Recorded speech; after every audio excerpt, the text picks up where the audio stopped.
B.Ed second year पूर्ण syllabus, पूर्ण विषय यांची माहिती दिली. तर आज आपल्याला पेपर कंपल्सरी विषय B.Ed सेकंड इयरचा 204 आपत्ती व्यवस्थापन, डिझास्टर मॅनेजमेंट याविषयी आपण अभ्यासणार आहोत. तर बघा, विषयाचं नाव आहे आपत्ती व्यवस्थापन. हा आपल्या सभोवतालच्या वातावरणाशी एकदम रिलेटेड विषय आहे. सध्या जे वातावरण चालू आहे कोरोनाचं, हेही एक मोठी आपत्ती आहे. त्या आपत्तीचा आपण सर्वजण चांगल्या पद्धतीने सामना करत आहोत, चांगल्या पद्धतीने एक वाट काढत आहोत. गाव पातळीवर असेल, तालुका पातळीवर असेल, जिल्हा पातळीवर असेल, राज्य पातळीवर असेल आणि देश पातळीवरही असेल. अशा पद्धतीने व्यवस्थित मार्ग काढत आहोत, मार्ग शोधत आहोत.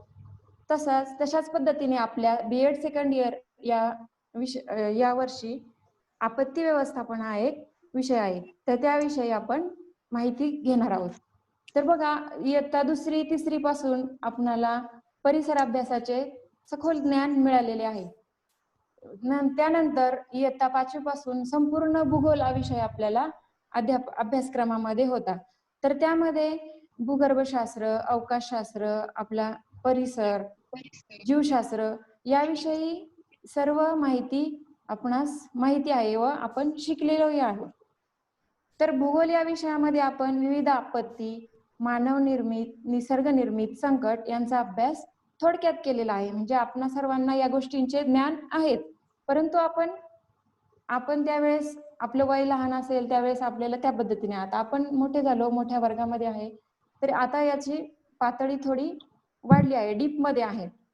तर आपणास अतिवृष्टी, दुष्काळ, महामारी, भूकंप, वादळ, भूगर्भातील हालचाली, अवकाशातील काही संकटे यांचीही माहिती आहे. म्हणजे आपत्ती हा शब्द आपल्यास खूप परिचयाचा आहे आणि त्या आपत्तीचे व्यवस्थापनही आपण करण्यास अनेकदा आपण शिकलेलोही आहे. आपण नेहमीच दैनंदिन जीवनातही त्याचा सामना करतो, चांगली वाट त्याचं निराकरण करतो, संकटाचं व्यवस्थितरित्या हाताळतो. तसाच हा विषय आहे. पूर्वीच्या काळी बघा, संकटे ही नैसर्गिक असत. म्हणजे जास्त पाऊस झाला तर पूर यायचा किंवा वादळ वगैरे. परंतु मानवाची जशी प्रगती होत गेली तशी तशी ती संकटेही वाढतच गेली. मानवाच्या इच्छा आकांक्षा वाढत गेल्या, त्यानुसार तो प्रगती करत गेला. काही फायदे तर झालेच, परंतु दुष्परिणामही खूप मोठ्या प्रमाणात झाले. तर ही संकटे जेव्हा मोठ्या प्रमाणात निर्माण होतात तेव्हा त्यांना आपण आपत्ती असे म्हणतो. हॅलो सर, आवाज नाही येत व्यवस्थित.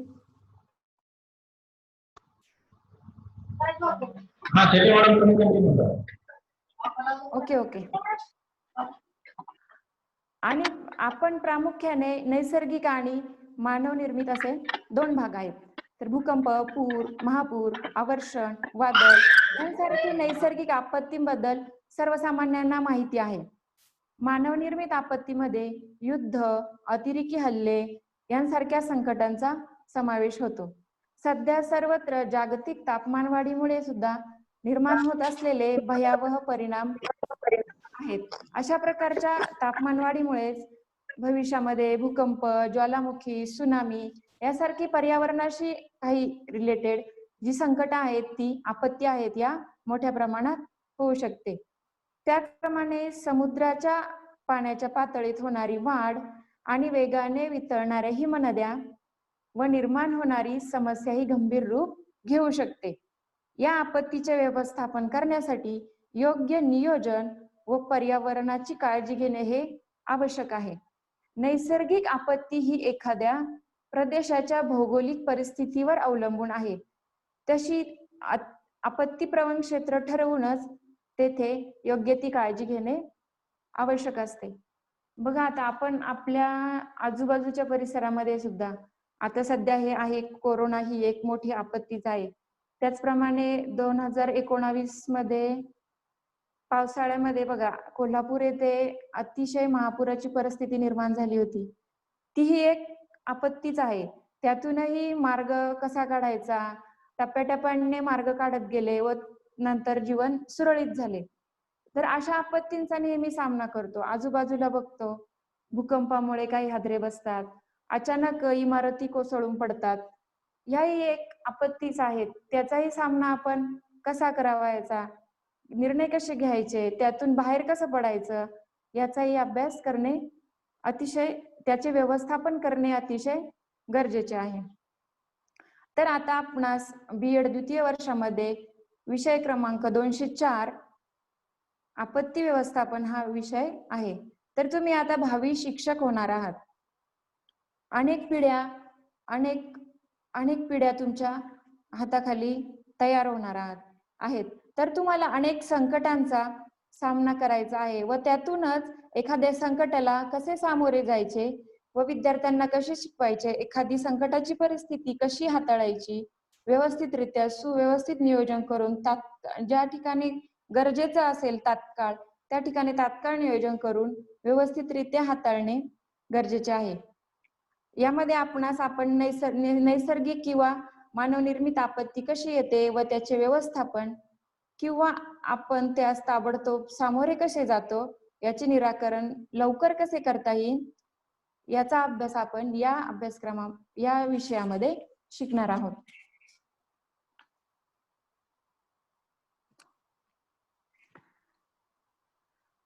तर बघा, संयुक्त राष्ट्रसंघाने 90वे दशक हे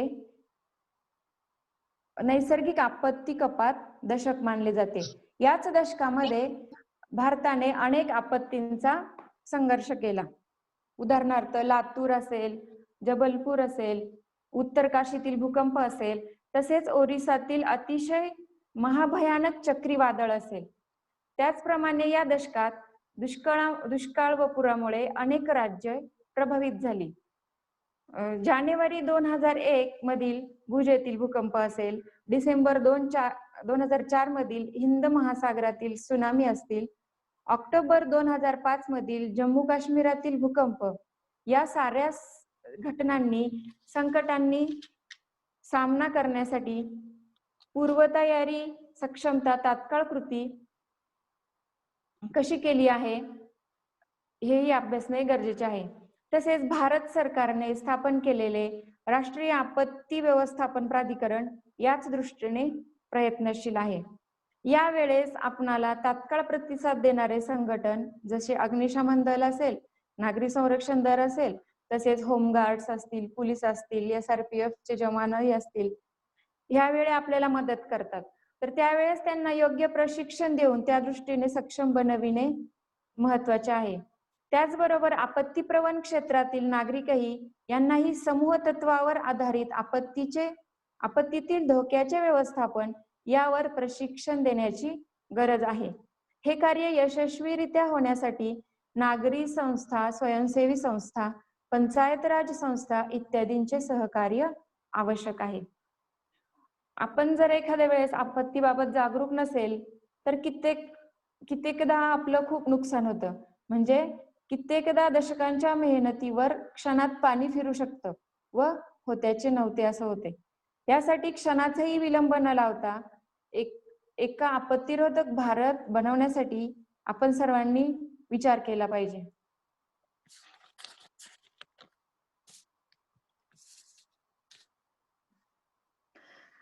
आपत्ती व्यवस्थापन आणि त्याच्याशी निगडित कार्य प्रभावीपणे होण्यासाठी कायदा संसदेच्या या कायद्याला 23 डिसेंबर 2005 रोजी राष्ट्रपतींकडून अनुमती मिळाली आहे.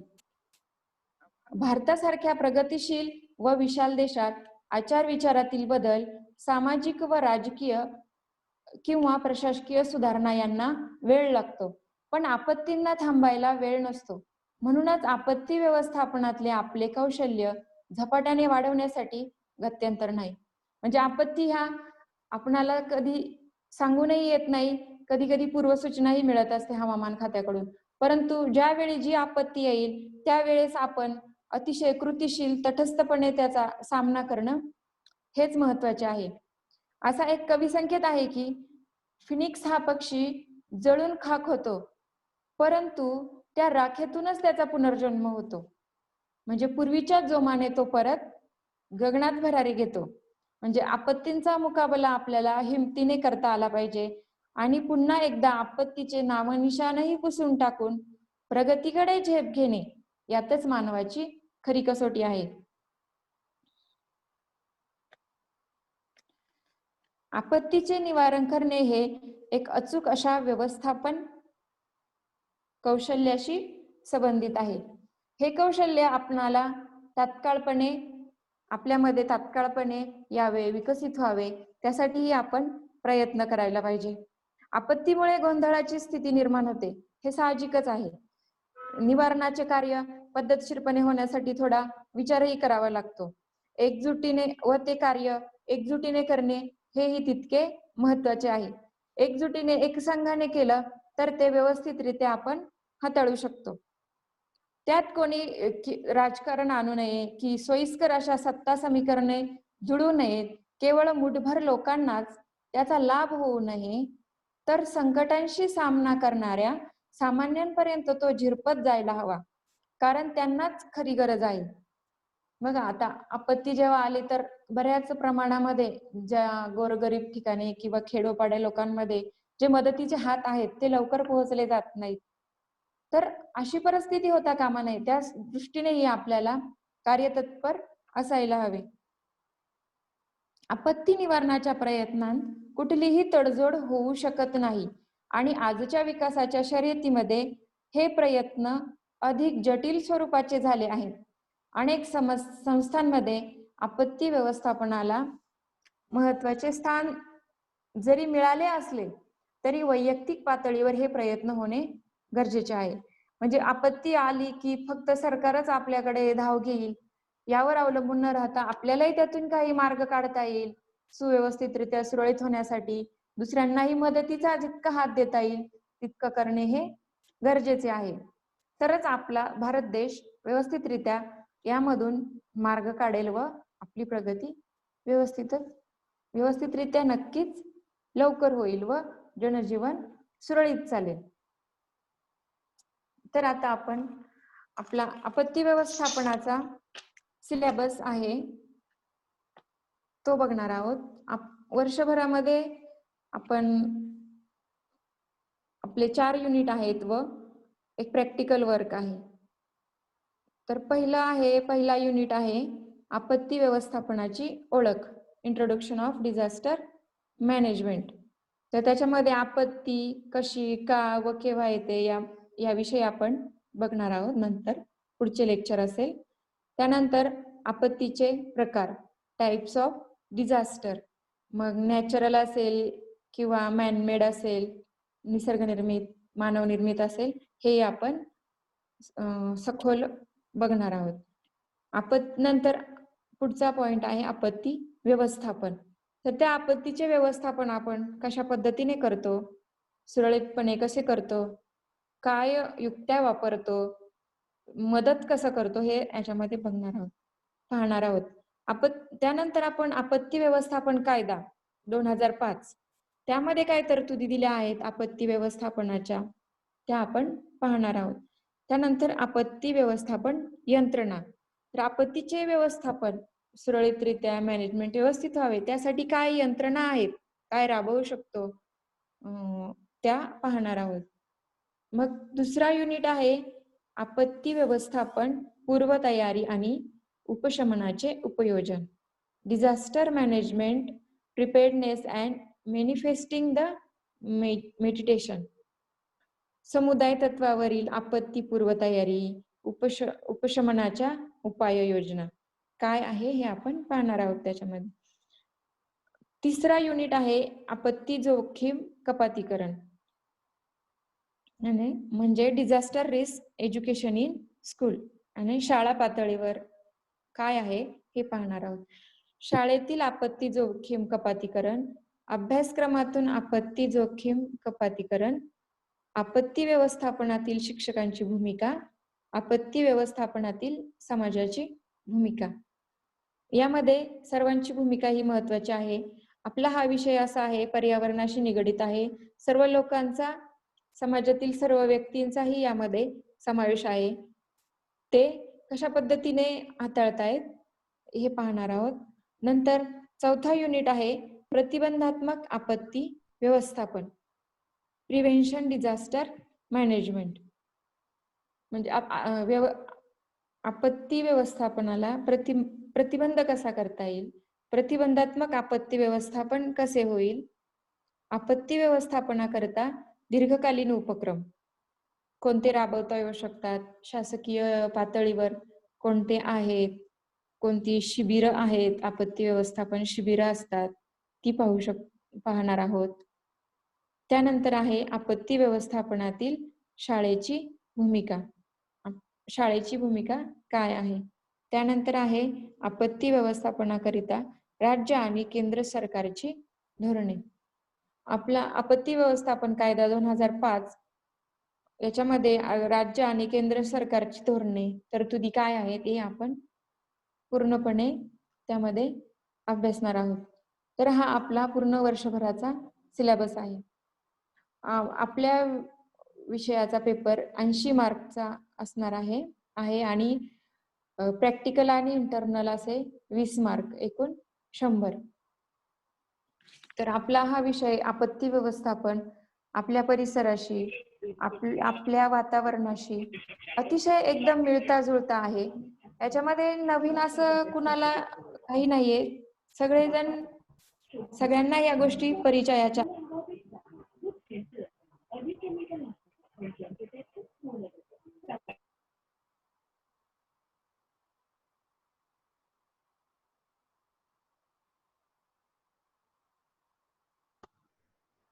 मॅडम अनम्यूट करा. मॅडम आपल्याशी मिळता जुळता आपल्या परिचयाचाही जरी सखोल अभ्यास केला नसेल, परंतु आपण दैनंदिन जीवनामध्ये याचा प्रत्यक्ष प्रॅक्टिकली आपण त्याचा विचार करत आहोत. कारण 2020 हे शतक बऱ्याचदा आपत्तीचंच आहे. कोरोना असेल, मागचंही वर्ष असेच असेल, त्याच्याही मागच्या वर्षी ओरिसामध्ये मोठं वादळ झालं असेल. अशा आपत्ती या नेहमीच येत असतात, त्यांना आपण प्रॅक्टिकली सामना करत असतो, तरतूद करत असतो, त्याच्यातून निराकरण करत असतो, वाट काढत असतो. तर असा सर्वांच्या परिचयाचा आहे.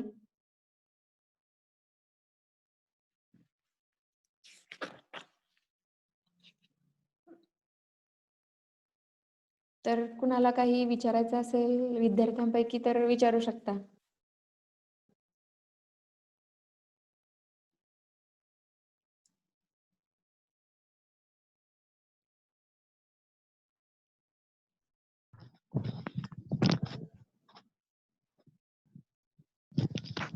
हॅलो. हो बोला. हा मॅम, आपला कोर्स नंबर किती आहे ते सांगा ना. 204 आपत्ती 204. व्यवस्थापन, okay disaster management. Okay okay okay okay. आणि नेक्स्ट लेक्चर असं असेल आपलं लेसन, पहिलं प्रकरण, दुसरं प्रकरण, असं आपण डिटेल्स मध्ये घेणार आहोत. आज फक्त सिलेबस, ओळख काय आहे, युनिट किती आहे, त्या युनिटमध्ये काय आहे हे सगळं, आणि त्याची थोडी पूर्वतयारी. तुम्हा सर्वांचा परिचयाचाच हा विषय आहे. अजून कुणाला काही विचारू शकता.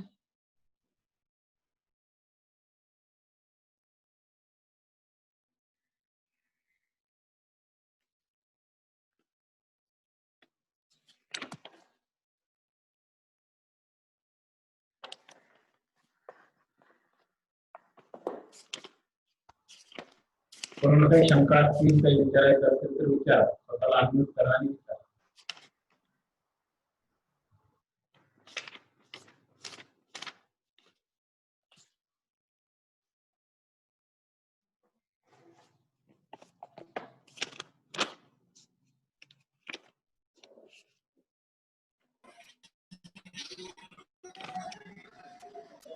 मॅडम. हो सर बोला. घेऊ पुढे, अजून कंटिन्यू करू. हा सुद्धा एक बोला बोला. कंपल्सरी मेथड आहे काही? हो हो, कंपल्सरी पेपर कंपल्सरी आहे. का म्हटलंय? हो हो, हा ओके, ओके. 204 कंपल्सरी पेपर आहे, आपत्ती ओके. व्यवस्थापन. बरोबर, तेवढंच विचारायचं. थँक्यू. ओके.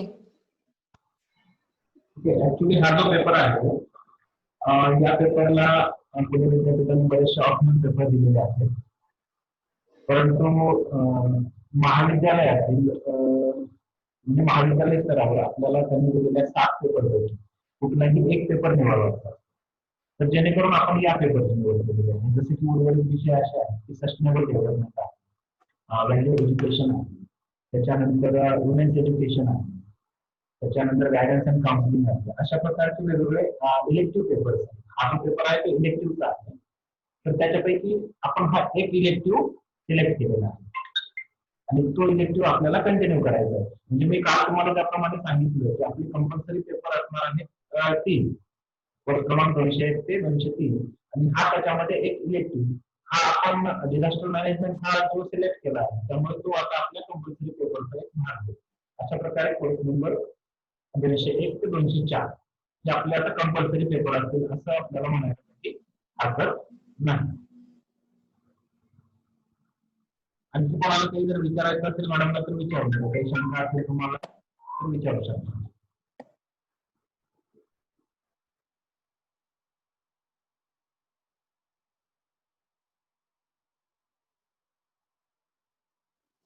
शंका नाही आहेत कुणाला तर आपण आपत्ती या शब्दाबद्दल पुढे डिटेल अर्थ पाहू. आपत्ती म्हणजे काय? डिझास्टर.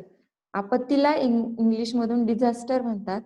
डिझास्टर हा मूळ फ्रेंच शब्द असून डिस म्हणजे वाईट आणि ॲस्टर म्हणजे वाईट तारा किंवा वाईट घटना. पर्यावरणात अचानक घडणाऱ्या अनाकलनीय विनाशकारी घटनांना पर्यावरणीय आपत्ती असे म्हणतात. जे काही वाईट किंवा अनाकलनीय जे घडत असेल, जे आपल्याला पूर्वसूचनाही मिळत नसेल, अशा अचानक नैसर्गिकरित्या घडणाऱ्या घटना पर्यावरणीय आपत्ती असे म्हणतात. या आपत्तींचा मानवी क्रियांवर परिणाम होऊन जीवितहानी व वित्तहानी होते. जे काही नैसर्गिक संकट आलं असेल, खूप पाऊस, चक्रीवादळ वगैरे असं असेल तर महामारी होते, जीवितहानी होते, वित्तहानी होते. आपली घडी पुन्हा सुरळीत होण्यासाठी कालावधी जातो, तर ती मोठ्या प्रमाणामध्ये देशाचं नुकसान करून जाते.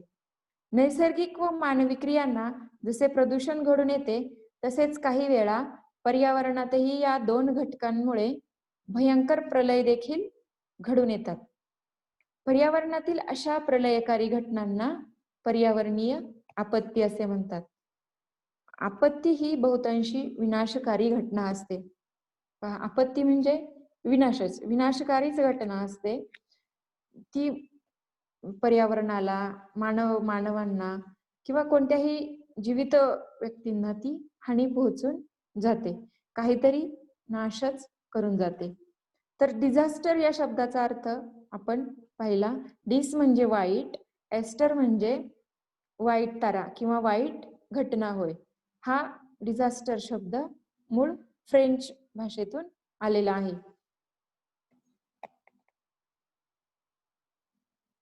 आणि व्यवस्थापन म्हणजे जी काही आपत्ती आली आपल्यावर आणि आपण तिला कशा प्रकारे तोंड दिले, कशा प्रकारे तिचे निराकरण केले, कशा प्रकारे तिचे मॅनेजमेंट केले, व्यवस्थापन आपण करणार आहोत. म्हणजे व्यवस्थापन ती आपण लवकरात लवकर तिचा नायनाट आपण लवकरात लवकर करून आपले जीवन पूर्ववत सुरळीत कसे होईल या दृष्टीने जो प्रयत्न करतो ते म्हणजे व्यवस्थापन. या आपत्तीचे व्यवस्थापन आपण नेहमी दैनंदिन जीवनामध्ये बऱ्याचदा करत असतो.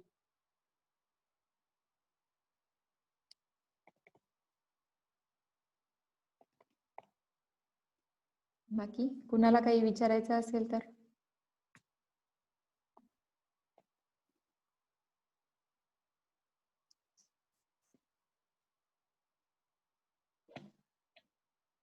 हॅलो, आवाज येतोय?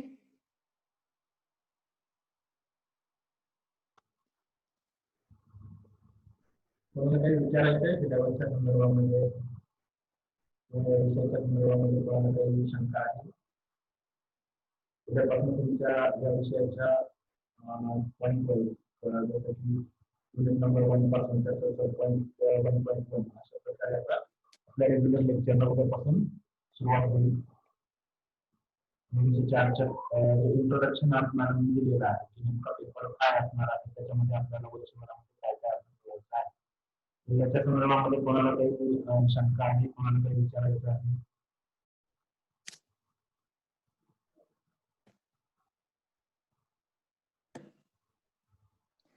तर आज आपण 204 आपत्ती व्यवस्थापन या विषयाची थोडक्यात पूर्ण वर्षभराचा सारांश, इंट्रोडक्शन आणि अनुक्रमणिका पाहिली आहे. आपत्ती आणि व्यवस्थापन या दोन्ही शब्दांचाही आपण अर्थ आणि सर्व पाहिले आहे. तर नंतरचं लेक्चर असेल ते पहिल्या लेसन पासून डिटेलमध्ये सुरुवात होईल.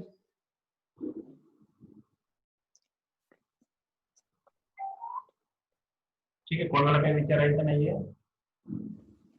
चालेल सर. ठीक आहे, तर आपला आजचा लेक्चर आपण इथं संपवायला काही हरकत नाहीये. तर आपलं नियोजन असं झालेलं आहे, आपल्याला जरी 2 ते 4 वेळा असेल तरी सुरुवातीच्या आठवड्यांमध्ये आपण डेली फक्त एकच लेक्चर घेऊयात, म्हणजे 2 ते 3च्या दरम्यानचं चालेल. कारण एकदमच 2-2 तास पण लगेच सुरुवात नको करायला. आणि मग हळूहळू आपण 2 ते 4 हा पूर्ण टाइम स्पॅन आपण कव्हर करूया.